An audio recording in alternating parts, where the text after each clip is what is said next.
Good afternoon. I am Myles Osborne, and I'm going to do a quick review on episode 1 of The Race featuring Bubba Wallace. Episode 1, a fresh start. Let's get into it right now. Who is Bubba Wallace? Bubba Wallace, he was born in Mobile, Alabama. Um, Obviously, his parents are an interracial couple. His father was white. His mother was black. And then he moved to North Carolina at a younger age. His sister, he also has a sister. Fun fact, and he's been racing ever since he was a younger child. In episode 1, it showed where racing all started at in the South. Basically, white people they moved moonshine a lot through the South, and they had to get away from the cops. And they had to move it pretty fast. So that's how the racing, the driving fast came along. And when they weren't running moonshine, they were just racing for fun, and they turned it into a sport in the South. So racing is well known in the South. That's why racing is a predominantly white sport. When Bubba Wallace continued to win at a younger age and continued to dominate, Jordan, I didn't even know this. Michael Jordan is a huge racing fan, and Michael Jordan signed to his 2023 XI Racing company and/or brand. That was one of his biggest moments in his career when he signed with Michael Jordan's crew.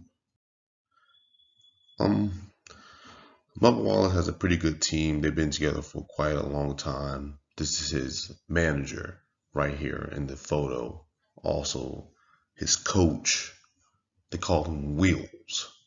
That's his go-to. That's his coach. That's the guy that facilitates the racing strategy and things of that nature.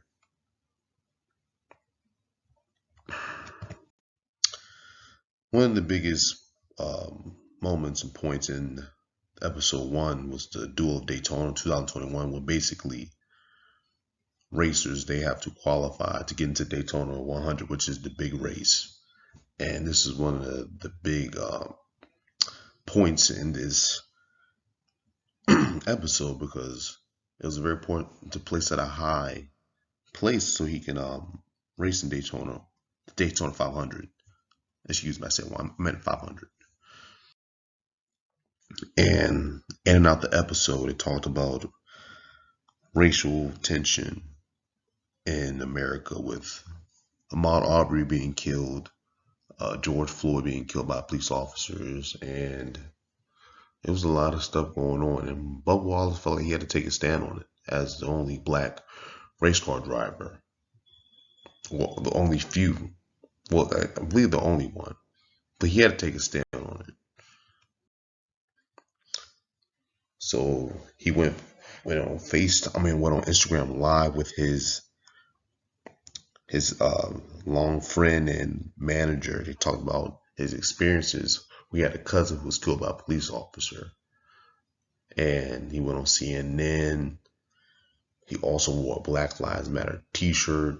He did a lot of tweets, and what I'm looking forward to in the next episode is how he responds to the news that has been put in his locker room. And I'm trying to see what happens after that.